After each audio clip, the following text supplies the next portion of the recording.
Donate blood. The state called on the masses to actively donate blood, but the masses gloated. The state calls on the common people to donate money to the disaster area, but the masses are doing a spoof. The state calls on the masses to actively participate in cooperative medical care, but the masses turn a blind eye. Seeing the city management car sinking into the bottom of the lake, seeing the policeman fall ill on the side of the road and no one cares about him. Even on the issue of the country is in trouble, I will not go to the battlefield, and I will not let my children go to the battlefield, the vengeful mentality shown by the masses. We can't help but ask, is it because the common people can't control it? Judging from various recent public opinions, the common people have great opinions, deep differences, and many doubts. Whether it's about the epidemic, the economy, or the national economy and the people's livelihood, ordinary people have questioned, disagreed, and even confronted credibility. The reason is not because the common people have changed, but because there is a problem with the mass line. In layman's terms, power is no longer based on the interests of the people, and it is no longer aimed at solving the problems of the people. It has become a shackle on the people's heads. Therefore, the masses question, reject, and resist.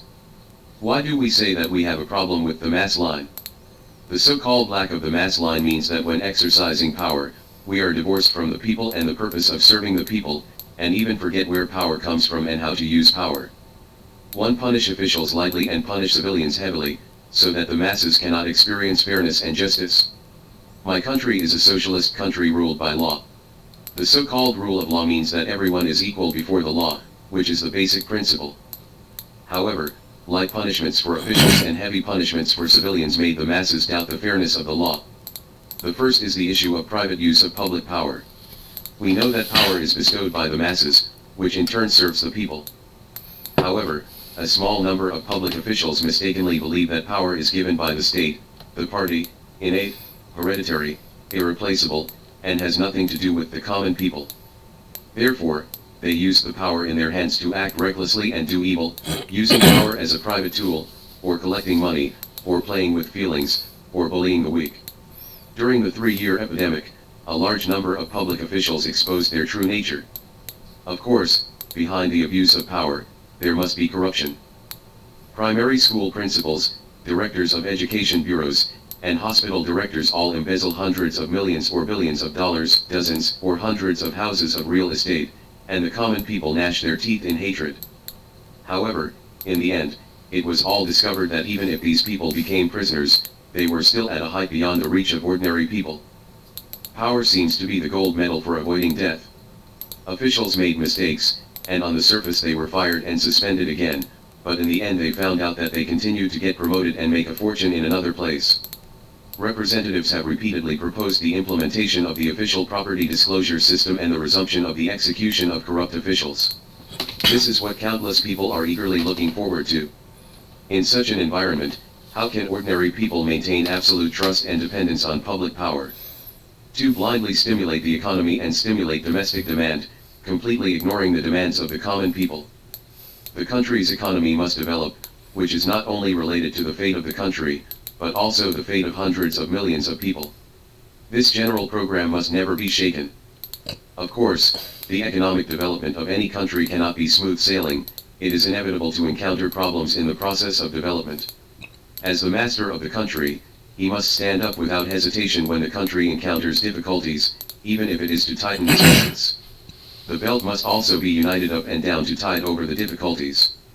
But the premise is that the implementation of any policy must take into account the interests of the common people. If the interests of the masses are exchanged for other interests, it is a fight. In fact, our common people are kind, united, and have national integrity. Facing the aggression of foreign powers, they can sacrifice their lives and shed their blood. What's more, for the sake of the country's development, abandoning one's own interests and taking the overall situation into consideration. But everyone has also seen that the capitalization and marketization of real estate, medical care, education, pensions, etc. have resulted in the complaints of the common people today. Some experts even suggested that we should continue to raise housing prices to enhance the confidence of home buyers. There are also experts who suggest that ordinary people's savings should be stimulated to buy houses. There are also experts who suggest that the rural areas should not build houses privately and force ordinary people to go to the cities to buy houses, etc. Regardless of whether ordinary people have savings or not, even if they have money and put it all in real estate, will the economy be sure to pick up? Don't some people take the opportunity to make a fortune? Is it true that the common people don't care about anything? They stop raising their children and the elderly, and they just try their best to help real estate owners make money. So, did you follow the mass line when you put forward these suggestions?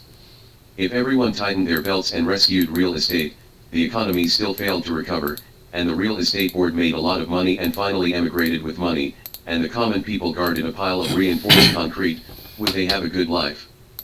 3. To boost the confidence of entrepreneurs, we should not stop at slogans. Recently, there have been internal and external troubles. It can be seen from the employment rate and consumption index that the economy has indeed encountered some problems. Many documents have been issued for the rescue of private enterprises, such as banks lowering interest rates and extending loan cycles. For example, local governments have written in black and white to rectify the business environment, and for example, incentives and compensation measures for enterprises. From the perspective of managers, these measures should be effective, but from the perspective of business operators, they are nothing more than slogans. There are no experts who can put themselves in their shoes to understand what problems exist in private enterprises. For example, the disposal of entrepreneurs' debts is the biggest psychological obstacle faced by current entrepreneurs. If you succeed as a boss, you will be old if you are not successful. This makes entrepreneurs timid when operating. After the failure, a blacklist of untrustworthiness will completely prevent the entrepreneur from making a bright future. Seeing the embarrassment of the predecessors after failure one by one, I can't help but imagine myself as an old man. What confidence is there? Another example is that executives at all levels of government do their own thing, sweeping the snow in front of each other. The marketing department says it is legal and compliant, and it can be operated. Commercial crops are not allowed on arable land. If a company wants to operate, it has to go through the trial of dozens of departments. After the approval is over, the daylily will be cold. Incidents like this are happening all over the country. Each department does not hesitate to destroy the business operation for its own performance and for the black hat on its head. How can such a business environment develop?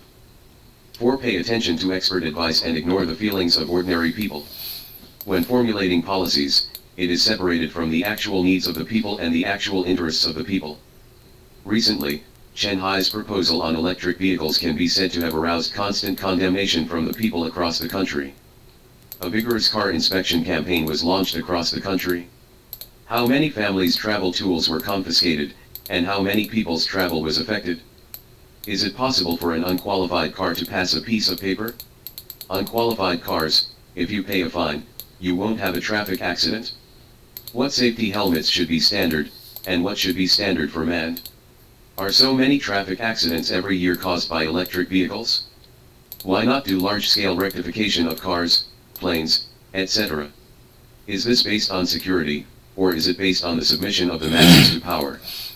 According to official surveys, more than 90% of ordinary people are opposed to a ban on electric vehicles, but why do local governments still insist on going their own way regardless of public opinion?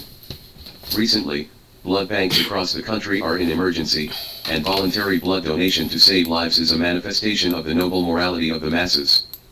But the common people have blood drawn. Why do they want to announce the process of using blood, the finance of the blood bank, and the salaries of the relevant staff? This is such a simple and normal appeal, but they turn a blind eye to the voices of the common people. You know, voluntary blood donation is a public welfare undertaking. Isn't it a place where some people get rich? Let the kind-hearted people roll up their sleeves, and someone earns more than 300,000 annual salary with the blood of the people. How can it not make people feel chilling? The blood bank is in a hurry, and some people even try to turn resources into coercion, and incorporate blood donation into the credit reporting system. I don't know, is it rewarding those who donate blood, or punishing those who don't? Cause blood panic. Everyone knows where the problem is, but no one listens to the voices of the common people, just does not understand why the common people are unwilling to donate blood. Only by solving the concerns and doubts of the common people, can the common people regain their trust and join the team of voluntary blood donation. I don't know if these people are unwilling to approach the masses, or are they afraid to approach the masses. Let's talk about the confiscation of Mingxi Mingcoin by Liaoming Urban Management. There are customs of offering sacrifices all over the world, and burning paper and incense is not the only one in China, but when it comes to Liaoning urban management, offering sacrifices has become a bad custom, and it has become an unrefined and uncivilized custom. Even preaching with gongs and drums, bad habits must be abandoned. Then, when the urban management made such absurd behavior, did they respect the customs of the masses, did they harm the interests of the masses, and did they hurt the feelings of the masses? Expressing mourning for loved ones in any way is just a continuation of emotions. Is it civilized to let the masses be ungrateful, cold-blooded, and heartless? This is elegance. Everyone sits at home all day, doing nothing, not causing trouble to public officials, receiving wages all day, sitting in the office drinking tea and swiping their mobile phones. Is this the civilization and elegance in your eyes? Let's talk about setting off fireworks and firecrackers during the Spring Festival. Obviously, the authoritative media has done a data survey, and more than 90% of people have the desire to set off fireworks and firecrackers, but they just don't get what you want. In order to prevent the setting off of firecrackers, words such as winning the people's war against setting off fireworks and firecrackers were even invented. Since it is a war, who is the enemy? Could it be that hundreds of millions of ordinary people have become enemies? At the end of the day, they are just afraid of what will happen, increase their workload, and even affect their future. Therefore, in order not to cause accidents, it is the most straightforward way to ban it all at once. How can such law enforcement keep the common people from doubting and resenting it? Ordinary people need a rich and colorful life, and if something goes wrong, they should be resolved. Isn't this the meaning of empowerment by ordinary people? Conversely, in order not to cause trouble for themselves, using the power given by the common people to imprison the common people in a cage, can the common people be satisfied? As someone said, the strength of a country depends on the strength of the people first, and then the wealth of the country. The foundation of people's strength is to formulate policies that meet the basic interests of the common people and introduce policies that conform to the interests of the common people. If we want to meet the basic interests of the common people, we must go to the masses, go deep into the masses, and we must follow the mass line well, go deep, and penetrate. The most dangerous thing for a nation is neither poverty nor aggression, but internal disintegration and disintegration. Behind the internal disintegration is the lack of credibility. I firmly believe in the country's policies and original aspirations. Even the discordant voices appearing today, I think it's just some people who have separated from the masses and created some unnecessary conflicts for granted. Of course, these contradictions can be corrected. Conclusion. How far a nation can go depends on how tightly the people of this nation embrace the government. How high is the public's trust and dependence on the government? Don't turn serving the people into serving the RMB and serving the Washame. Don't let the people submit to power from the perspective of managing the people, but let the power serve the people. At the same time, I also firmly believe that difficulties are temporary, and our internal crisis can be resolved, and China will surely stand on the highest stage in the world.